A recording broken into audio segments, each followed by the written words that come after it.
Hey guys, how's it going? I'm Nick Ashby, obviously Rockstar Performance Garage. So we are getting ready to dive into this Patriot Liner JT build. Now, what's different about this build than a lot of the things we've done is one, it's Josh's build. Josh is very close, he's a family friend as well as a business partner. But he's never been a Jeep guy, he's never been into Jeeps. He's always been like a Harley guy or a truck guy. So we've got to do something pretty cool with this thing. He also likes things flashy, he doesn't like things subtle, which, you know, sometimes we do.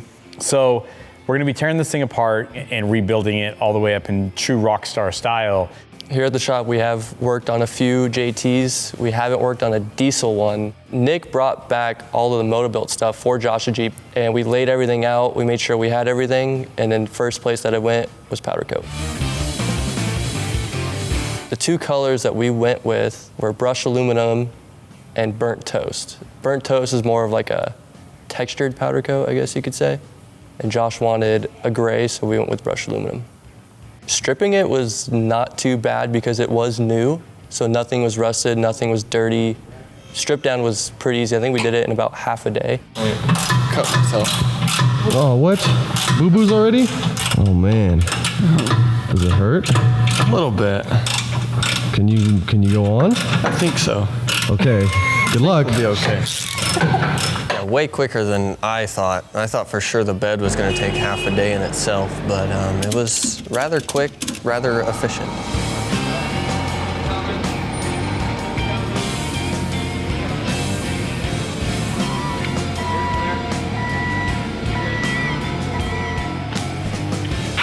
Good job, boys. You did it. Oh yeah. Pretty simple.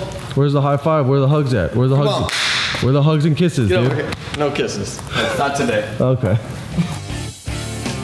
So on suspension with Jeeps in general, we typically use rock crawler if it's gonna be something that's gonna see a lot of dirt time, not just street. The new joints and the new stuff, the Adventure Series that you're seeing from rock crawler these days with no maintenance joints and things like that, they really do give you a factory feel and still give you a lot of articulation and a lot of flex, so to say, while you're out there wheeling. And then with shocks, we decided to go with the Dynatrack smooth bodies. Now, the thing I like about the Dynatrack, the shocks that you're seeing on these won't break the bank, but they do offer one of the best rides that I've felt with a smooth body.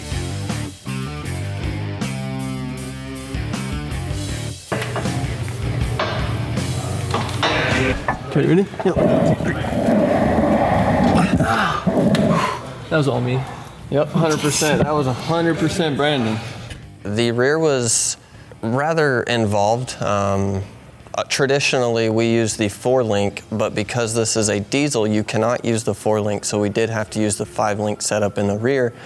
Not something we're used to doing. Gave us a little bit of a headache, but you know, nothing too complicated.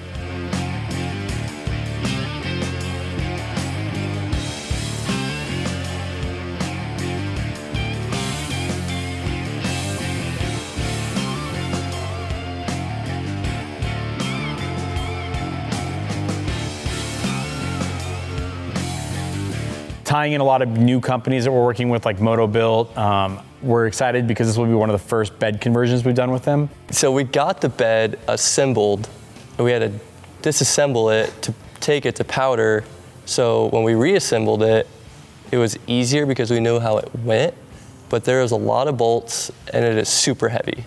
Yeah. And we built it off the frame, which didn't help. Okay, how many countersuck can you count? 1, 2, 3, 4, 5, 6, 7, 8, 9, 10, 11, 12, 13, 14, 15, 16, 17, 18.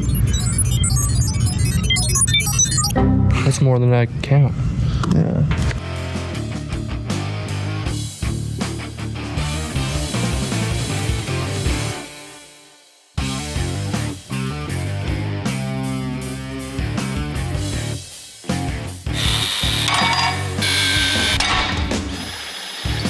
In the instructions that Motobilt supplies, it says to put the bumper on the Jeep and then build the bed on the Jeep. Well, we built the bed off of the Jeep. So we ended up actually having to take the rear bumper back off once we did get the bed assembled, because the bed did not just slide in, it's actually rounded around the bumper. Learned that one the hard way. Stop. That's just saying clear the bumper.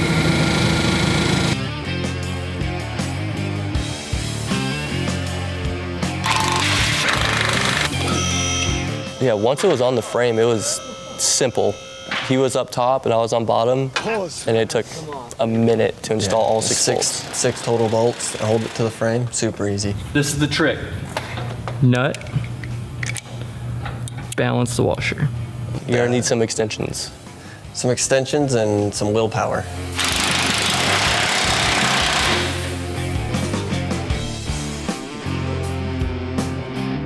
Brake lights, we use the trail tails. Pretty simple install. We've used these trail tails in the past on, our own personal stuff like gridlock.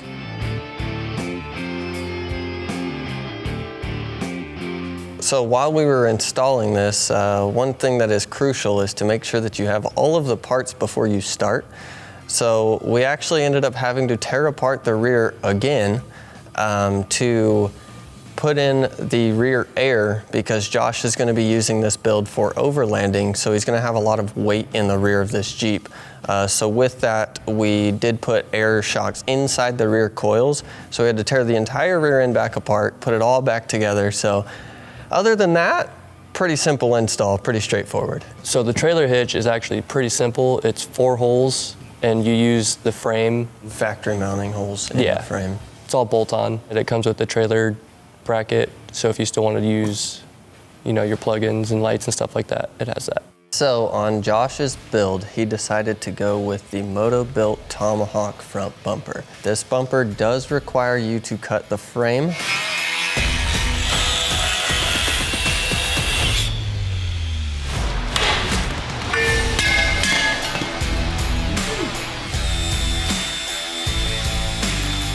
It's pretty time consuming, it takes a while. You also have to cut the front tab of your cab mount just to make it to where the bumper will slide over the frame.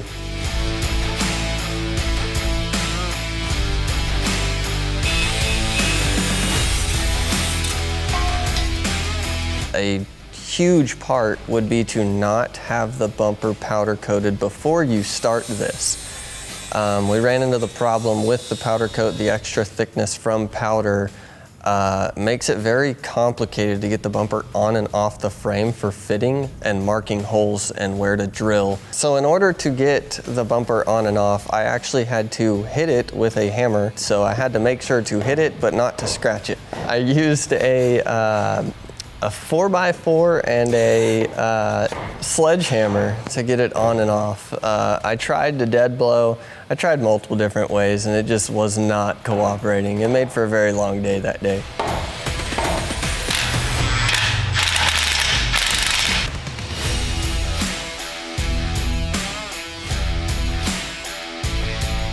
So with headlights, we went with Oracle.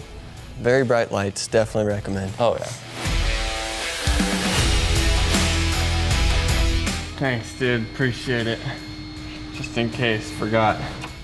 In order to make the fenders fit, there is 2 tabs up front on each side for the stock front fenders that you do have to cut off.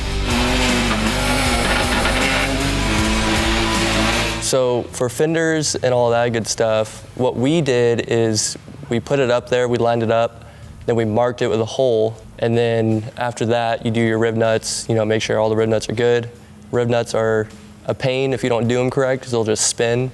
Especially on the little rocker panels, because you can't get those out. Time consuming, but do them right the first time.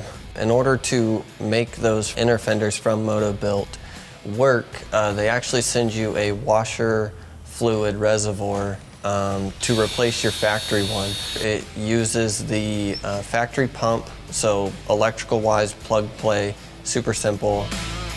So for the front inner fenders, pretty simple to install. It actually goes in between the body and the front fender, and they sit pretty flush and they line up with just about everything. Trained all my life for this moment. So after we installed the front bumper, we put a Warn winch on there, and all I can say is Motobilt's front bumpers are probably the easiest bumpers to put a winch on. And I say that from experience, because some of them are a pain. With that Warn winch, we went ahead and put the Factor 55 winch lead and an ultra hook. So to control all of our electronics, we did go with an S-Pod. Very simple install. They give you a template that actually mounts the S-Pod to the top of the fuse box. Pretty seamless install with S-Pod. For battery, we went with an Odyssey.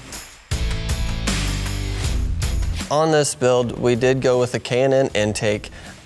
This one's a little different. It actually had like a formed box, whereas we're so used to seeing just a metal tray that the actual filter sits inside of. This one was kind of like encapsulated. It has this like honeycomb looking thing over the top of it. It definitely looks, in my opinion, way better than just seeing a filter in your engine bay. As far as exhaust goes, we ended up cutting the stock exhaust tip off and went with a MagnaFlow tip a little further back so it doesn't interfere with any of the bed.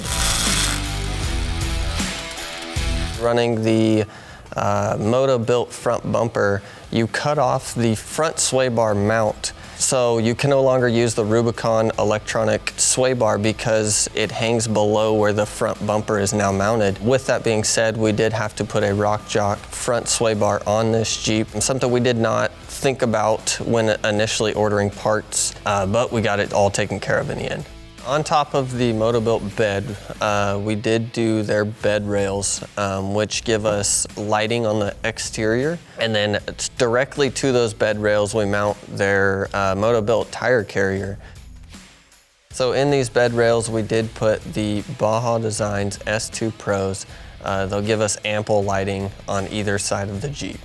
On the rear tire carrier, we went with an RTL from Baja, which is a really good light, and where it sat was very sleek, very clean. Josh wanted a roof rack, and he went with the half rack. Pretty easy to install. Very. It basically clamps down to the hardtop. And then we ended up putting a Onyx light bar from Baja, which mounted pretty easy. So the sliders you actually weld on. When it all gets to the shop that's gonna be spraying it with Josh, they actually have to cut those sliders back off, so you don't want to fully weld them. So what we actually had to do was get all the skins and everything and all the armor put on this and install it to make sure that everything would fit, including tack welding the sliders on. For the axles, we went with Yukon. We re-geared it to a 513. Everything else is Yukon, axle shafts, everything. Premier came in, saved the day, and installed those for us. Those guys are incredible. They can re-gear a Jeep in like an hour and a half. It's insane to me. So with Yukon gear and axle, we'll typically change out part of the drivetrain just because you're starting to go to a 40-inch tire, heavier wheels, and you're gonna start breaking things, or your fuel mileage is gonna get, kind of messed up. I always tell people, yes, you can run 40s on these new axles that you'll find in a JLU or a JT, but it just depends on how hard you're gonna wheel it. If I thought that Josh was gonna go out there and pound on this, then I would tell him he needs 1-ton axles. But Josh will probably see as much dirt time, as much street time with this, so the 44s are gonna be fine for Josh. One of the main reasons we re-geared this thing as well as went with Yukon, we ended up putting some 40-inch Mickey Thompson Baja Legend MTZs. We'll typically go with like a 17-inch bead lock with a 40-inch wheel, so we have plenty of sidewall. Josh being Josh and liking that bling, he wanted his 20-inch wheels from Dirty Life, so we are running the 20-inch Canyon. Same thing you've seen on like Rock Buggy or Gridlock.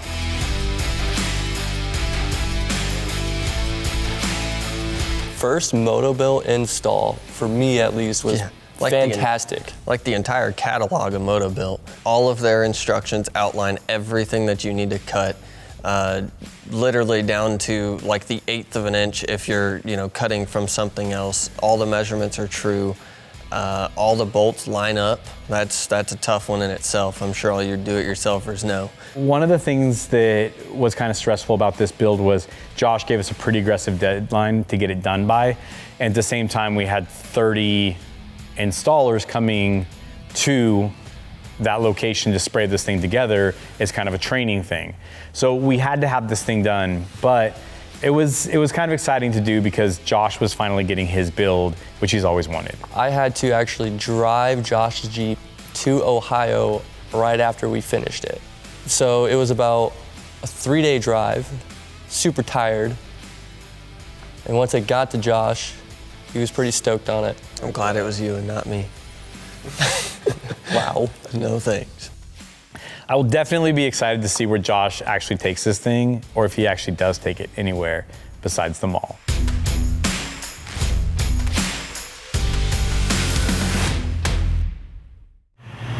So we have your bed off. Okay. We're not putting the Motobilt one. We're doing a flatbed. So you could put your Pan Am on it. I mean, that's not a bad idea. We'll have like the hydraulic lift and everything on it for it. I don't know how Motobilt would feel about it.